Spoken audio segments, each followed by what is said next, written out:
Bismillahirrahmanirrahim. Assalamualaikum warahmatullahi wabarakatuh. Alhamdulillahirrabbilalamin. Allahumma sholli ala Muhammadin wa ala alihi wasallim. Kembali lagi di Mapel Informatika kelas 7. Kali ini kita akan membahas bab 4. Temanya adalah bahasa pemrograman visual sederhana. Masih bersama saya Eko Wahyunudin. Tapi sebelum pembahasan materi ini dimulai, mari kita awali pembelajaran ini dengan membaca basmalah. Bismillahirrahmanirrahim. Semoga apa yang kita pelajari mendapatkan ridho dari Allah Subhanahu wa Ta'ala. Baik, di awal semester 2 ini, tahun ajaran 2020-2021, materi informatika kita mulai dari bab 4, yaitu tentang bahasa pemrograman visual sederhana. Jangan lupa bagi kalian yang belum subscribe, silakan klik subscribe-nya dan juga lonceng notifikasinya agar kalian tidak tertinggal dengan updatean video terbaru tentang pembelajaran informatika. Silakan klik jempol ke atas apabila kalian suka. Silakan di-share ke media sosial kalian. Silakan tuliskan apabila ada hal-hal yang ditanyakan di kolom komentar. Baik, kita mulai saja. Yang pertama adalah algoritma. Algoritma merupakan urutan langkah-langkah logis penyelesaian masalah yang disusun secara sistematis dan logis. Kata logis merupakan kata kunci dalam algoritma. Langkah-langkah dalam algoritma harus logis dan harus dapat ditentukan bernilai salah atau benar. Karakteristik suatu algoritma. Di sini ada 3. Yang pertama, tertata dengan baik, yaitu langkah-langkahnya dalam urutan yang jelas. Yang kedua, jelas. Maksudnya di sini adalah operasi yang digambarkan dipahami oleh suatu komputasi tanpa penyederhanaan lebih lanjut. Yang ketiga, dapat dihitung secara efektif. Maksudnya di sini komputasi tersebut sebenarnya dapat melakukan operasi. Itu adalah 3 karakteristik suatu algoritma. Contoh algoritma dalam kehidupan sehari-hari.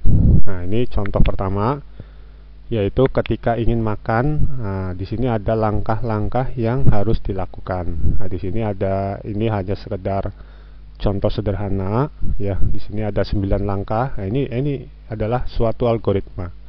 Urutannya, langkah-langkahnya ya, dari mulai mencuci tangan, kemudian menyiapkan sendok dan garpu, siapkan piring, ambil nasi, taruh nasinya di atas piring, ambil lauk, taruh lauk di atas nasi, kemudian ambil air minum di gelas, kemudian membaca doa sebelum makan. Kemudian nanti prosesnya adalah kita makan, kemudian di sini yang ke-8, selesai makan, baca doa, sesudah makan. Nah, yang paling terakhir adalah nanti mencuci piring. Seperti itu. Ini urutan atau langkah-langkah contoh ingin makan. Nah, sebenarnya masih banyak lagi contoh yang lainnya. Ini hanya sampel saja biar kalian lebih paham seperti apa sih bentuk algoritma itu. Nah, ini seperti ini bentuknya. Contoh aja. Nah, di sini ada tabel, yaitu pertama ada kriteria suatu algoritma dan ciri penting algoritma. Kriterianya harus ada 3 ini. Ada input dan output, kemudian ada efektivitas dan efisien, kemudian yang ketiga nanti ada terstruktur. Nah, apa sih cirinya? Yang pertama, algoritma harus berhenti setelah menjalankan sejumlah langkah terbatas. Setiap langkah harus didefinisikan dengan tepat dan tidak berarti 2 atau ambiguitas. Dan selanjutnya, algoritma memiliki 0 atau lebih masukan. Algoritma memiliki 0 atau lebih keluaran. Yang terakhir, algoritma harus efektif. Setiap langkah sederhana sehingga dapat dikerjakan dalam waktu yang masuk akal. Nah, ini adalah kriteria dan ciri penting algoritma. Nah, setelah pembelajaran algoritma tadi, nah sekarang kita lanjutkan ke flowchart. Flowchart ini nanti yang akan menerjemahkan ke dalam bentuk alur juga, tapi di sini urutannya dalam bentuk objek nantinya. Nah, nanti objeknya itu berbeda-beda, nanti akan dicontohkan. Flowchart merupakan sebuah alat grafis yang menjelaskan cara penyelesaian masalah penanganan informasi. Flowchart merupakan sebuah diagram yang terdiri dari bentuk kotak, bajik, dan lainnya. Terhubung oleh panah, setiap bentuk mewakili sebuah langkah dalam proses, dan panah menunjukkan urutan. Flowchart mengkombinasikan simbol dan grafis alir untuk menunjukkan seperti apa operasi dari suatu algoritma. Nah, di sini nanti ada macam flowchart. Yang pertama nanti di sini ada sistem flowchart, yaitu bagan yang memperlihatkan urutan prosedur dan proses dari beberapa file di dalam media tertentu. Melalui flowchart ini terlihat jenis media penyimpanan yang dipakai dalam pengolahan data. Selain itu, juga menggambarkan file yang dipakai sebagai input dan output. Tidak digunakan untuk menggambarkan urutan langkah untuk memecahkan masalah, namun hanya untuk menggambarkan prosedur dalam sistem yang dibentuk. Nanti kita akan contohkan seperti apa sistem flowchart ini. Yang kedua, program flowchart, yaitu urutan instruksi yang digambarkan dengan simbol tertentu untuk memecahkan masalah dalam suatu program. Bagan yang memperlihatkan urutan dan hubungan proses dalam suatu program. Di sini ada dua jenis metode penggambaran program flowchart, yaitu ada conceptual flowchart, yaitu menggambarkan alur pemecahan masalah secara global, dan detail flowchart, menggambarkan alur pemecahan masalah secara rinci. Nah, di sini saya sudah buatkan dalam bentuk tabel. Yang tadi, yang pertama ada conceptual flowchart. Ya, ini hanya berupa konsep saja seperti ini, ya.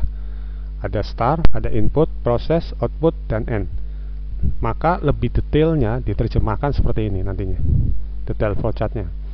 Start, mulai, input apa misalkan di sini yang kita masukkan, ya. Kemudian nanti diproses. Ya, ini diproses. Setelah proses, maka nanti akan ada outputnya.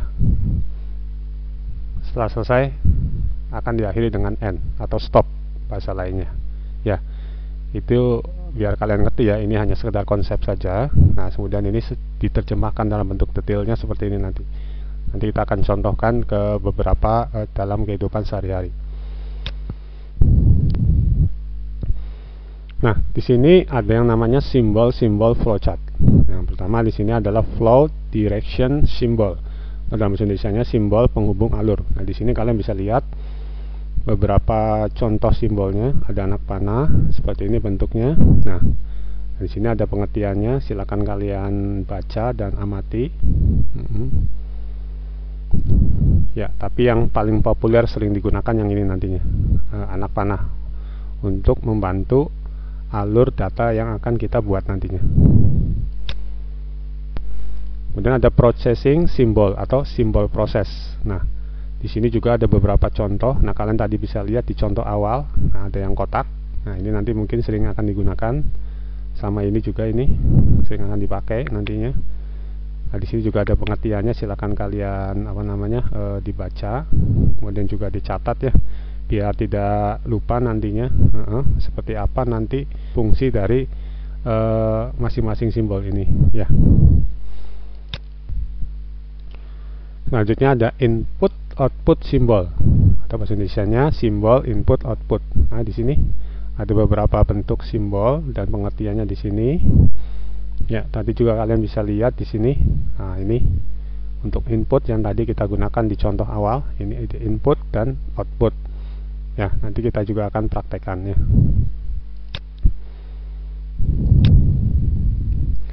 Nah, ini contoh kedua algoritma ya dalam kehidupan sehari-hari kita. Di sini yang saya contohkan langkah-langkah menelepon seorang kawan melalui telepon umum yang menggunakan koin. Mungkin di zaman sekarang udah tidak ada ya telepon menggunakan koin. Ini adanya di tahun 90-an ya.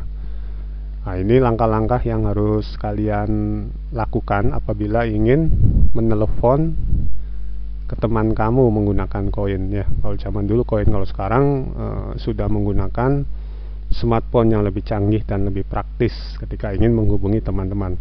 Tapi ini hanya sekedar contoh saja. Nah, ini proses awalnya seperti ini sampai akhir. Langkah-langkahnya cukup banyak ya, tapi seperti itulah. Nah, nanti ini algoritmanya, langkah-langkahnya. Nah, sekarang baik, tadi contoh algoritmanya. Nah, sekarang algoritma tadi akan kita buat dalam bentuk flowchartnya. Nah, nanti seperti ini tampilannya.